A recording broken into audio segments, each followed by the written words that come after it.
काजोल एक बंगाली फैमिली की लड़की थी और जिगर एक गुजराती लड़का था। जिगर को काजोल एक दोस्त की शादी में मिली थी और दोनों में प्यार हो गया। दोनों ने अपने अपने परिवार वालों को इस शादी के लिए मना ही लिया और फिर काजोल और जिगर की शादी हो जाती है। काजोल की सास अल्पना को अपनी बहू को लाने का बहुत चाव था, पर काजोल बंगाली थी। यही बात अल्पना को पसंद नहीं आ रही थी। काजोल भी कहीं न कहीं एकदम से बंगाली परिवार से गुजराती परिवार में आ गई थी, तो वो भी इस बात से थोड़ा घबरा रही थी। शादी करके तो तुम आ गई हो, लेकिन हमारी गुजराती रीति रिवाज भी तुम्हें सब सीखने होंगे। और रही बात भोजन की, तो हमारे यहाँ शुद्ध शाकाहारी भोजन ही बनता है। तुम्हें चावल और मच्छी खाना छोड़ना होगा। माँ, मैंने काजोल को पहले कह दिया था कि हमारे घर पर शुद्ध शाकाहारी भोजन ही बनता है और इस बात से काजोल को कोई ऐतराज नहीं है। जिगर की बात सुनकर काजोल कमरे में आकर जिगर से कहती है, तुम्हें तो पता है मछली और चावल मेरे पसंदीदा भोजन में से एक है। अब तुम ही बताओ, मैं ये सब खाए बिना कैसे रहूंगी? आज सुबह भी नाश्ते में मेरा पेट बिल्कुल भी नहीं भरा, वही ढोकला थेपला कैसे खाऊंगी मैं ये सब रोजाना? तुम ही बताओ मिहिर। काजोल, तुम जानती हो ये शादी हम दोनों की सहमति से हुई है, तो हमें इस शादी को आगे बढ़ाने के लिए कहीं ना कहीं तालमेल तो बिठाना ही होगा। अच्छा, मैं ऑफिस निकल रहा हूँ, शाम को जल्दी आ जाऊंगा। मिहिर ऑफिस चला जाता है। ऐसे ही कुछ दिन बीत जाते हैं।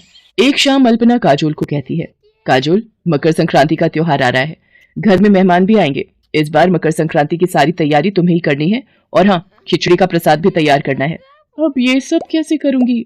मैंने तो कभी ये प्रसाद वाली खिचड़ी बनाई ही नहीं। माँ को फोन करती हूँ।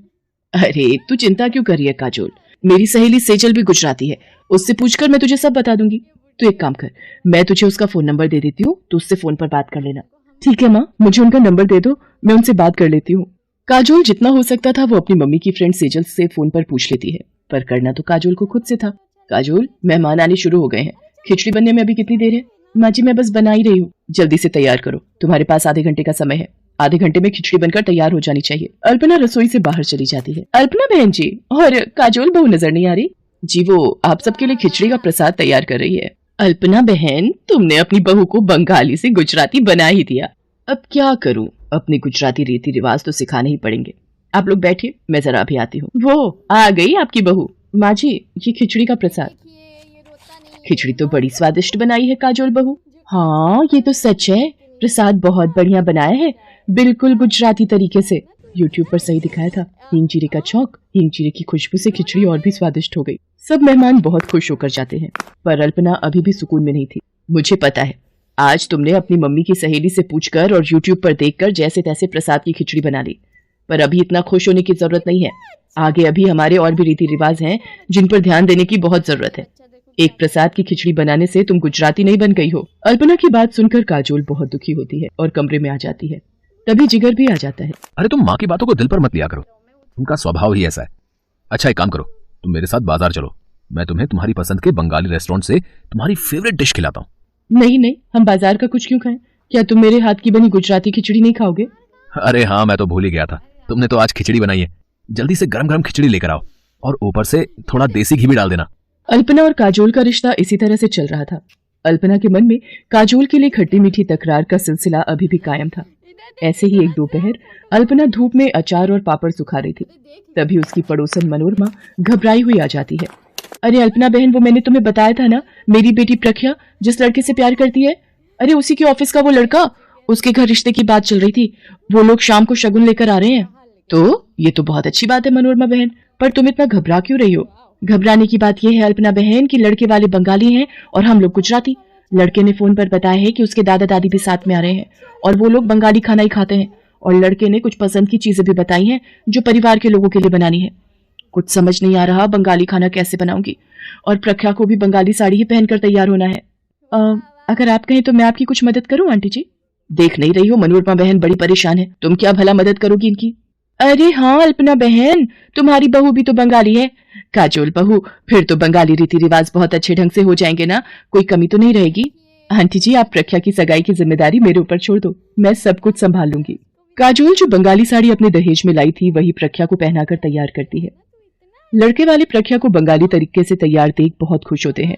तरह तरह के बंगाली व्यंजन जब मनोरमा परोसती है तो सब बहुत वाहवाही करते हैं। मनोरमा लड़के वालों को काजोल और अल्पना से मिलवाती है। प्रख्या की सगाई का फंक्शन बहुत अच्छे से निपट जाता है। लड़के वालों के जाने के बाद मनोरमा काजोल से कहती है, काजोल बहू, आज तुमने सचमुच मेरी बहुत सहायता की है। थैंक यू बेटा। आंटी जी, इसमें थैंक यू की क्या बात है? प्रख्या मेरी बहन जैसी है, अल्पना, तुम्हारी बहू सचमुच गुणों की खान है। तुम्हें अपनी बहू पर गर्व होना चाहिए। काजोल जैसी संस्कारी बहू जिस घर में भी जाती है उस घर को स्वर्ग बना देती है। शायद तुम ठीक कह रही हो मनोरमा। मैं काजोल के रूप में कोहिनूर हीरा पहचान ही नहीं पाई। काजोल, आज तुमने सचमुच मेरा सिर गर्व से ऊंचा कर दिया। अल्पना काजोल को गले से लगा लेती है और उस दिन के बाद काजोल और अल्पना के बीच कभी कोई मतभेद नहीं होता। ये देखकर जिगर भी बहुत खुश था।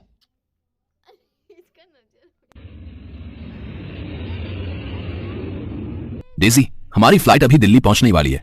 वहां से हम अपने नए फ्लैट पर जाएंगे। उसके बाद मुझे माँ पापा से मिलने जाना होगा। पर क्या तुम मुझे अपने मॉम डैड से नहीं मिलवाओगे? हमारी नई नई शादी हुई है, मैं भी उनसे मिलना चाहती हूँ। अभी नहीं डार्लिंग, अभी सही समय नहीं आया है। हम अचानक से गए तो बात बिगड़ सकती है। पहले मैं उनसे बात कर लूं, उसके बाद मैं अपने आप तुम्हें वहां ले चलूंगा। रवि लंदन में नौकरी करता था। अब वो वापस इंडिया लौट रहा था। डेजी एक विदेशी लड़की है। वो भी रवि के साथ ही जॉब करती थी और उन दोनों में प्यार हो गया। रवि और डेजी ने शादी कर ली। रवि डेजी को लेकर अपने नए फ्लैट पहुंचता है। डेजी, तुम हाथ मुंह धोकर फ्रेश हो जाओ। मैं माँ पापा से मिलकर थोड़ी देर में आ जाऊंगा और खाना भी घर से ही पैक करवा लूंगा। रवि डेजी को फ्लैट में छोड़कर अपने घर पहुंचता है। उसे सामने देखकर उसके माता पिता बहुत खुश होते हैं।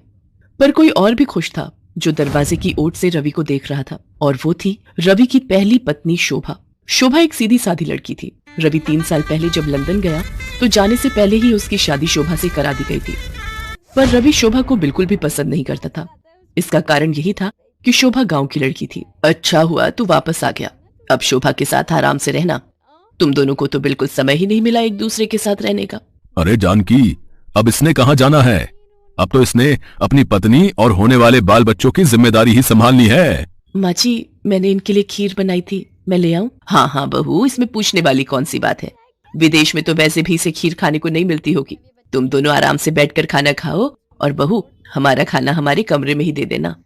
चलो जी, इतने दिनों बाद बेटा आया है, दोनों को एक साथ बैठकर बात करने दो। मौका अच्छा है, शुभा से खाना पैक करवा लेता हूँ।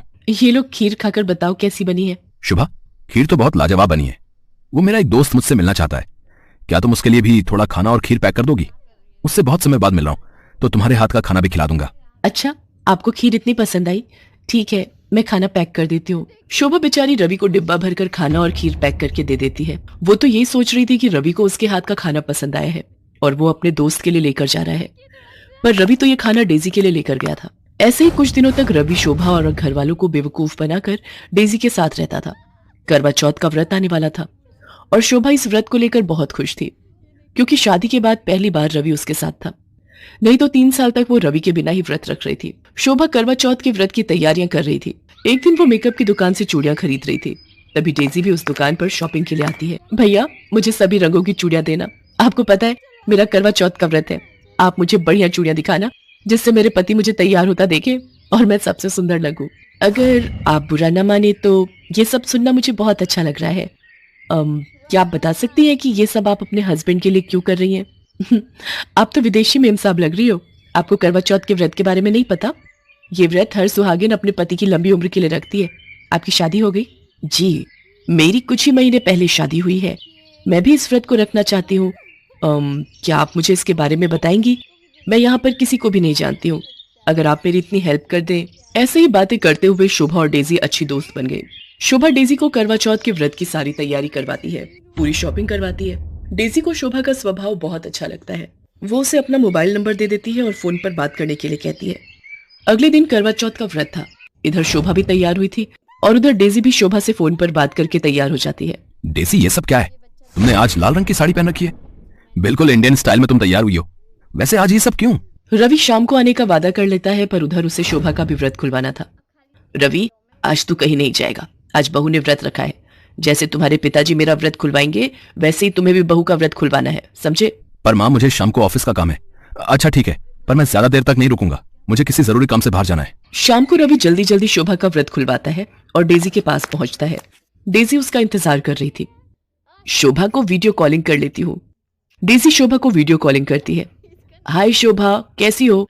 मैंने तुम्हें ऐसे ही फोन किया है कि मुझे तुम वीडियो कॉल पर ही समझा देना कि मुझे कैसे अपने हस्बैंड की पूजा करनी है, ठीक है? मैं वीडियो पर आती हूँ। रवि डार्लिंग, इधर तो आना। क्या बात है, तुम पूजा छोड़कर वीडियो कॉल पर किससे बात कर रही हो? आओ रवि, ये देखो मेरी सहेली शोभा। आप डेजी के पति? और फिर न चाहते हुए भी सारी सच्चाई सबके सामने आ जाती है। तुझे शर्म नहीं आई? एक पत्नी के होते हुए तूने इस विदेशी लड़की से ब्याह कर लिया। अरे शोभा, में क्या कमी थी जो तू इस विदेशी से शादी करके इसे साथ ले आया? मैं क्या करता? आप लोगों ने जबरदस्ती मेरी शादी एक ऐसी लड़की से करवा दी जो पढ़ी लिखी भी नहीं थी और जिसे शहर के कोई तौर तरीके नहीं आते थे। माँ पिताजी, मैं डेजी से प्यार करता हूँ, वो मेरी पत्नी है। मैं ये घर हमेशा के लिए छोड़कर जा रहा हूँ। आप रखो अपनी बहू को अपने पास। क्या हुआ डेजी, चलो, तुम रुक क्यों गई? नहीं रवि, तुम शोभा को इतनी बड़ी सजा नहीं दोगे। ये तुमसे सच्चा प्यार करती है जैसे मैं तुमसे करती हूँ। शोभा की कोई गलती नहीं है, वो तुम्हारी पहली पत्नी है और मैं शोभा को छोड़कर कहीं नहीं जाऊंगी। डेजी का ऐसा व्यवहार देखकर शोभा और उसके सास ससुर हैरान रह जाते हैं। शोभा डेजी को गले लगा लेती है और उस दिन के बाद से देसी और विदेशी दोनों सौतन बहू बहनों की तरह रहने लगती हैं। रवि को भी अपनी गलती का एहसास हो जाता है और वो अपनी दोनों पत्नियों को बराबर का हक देता है।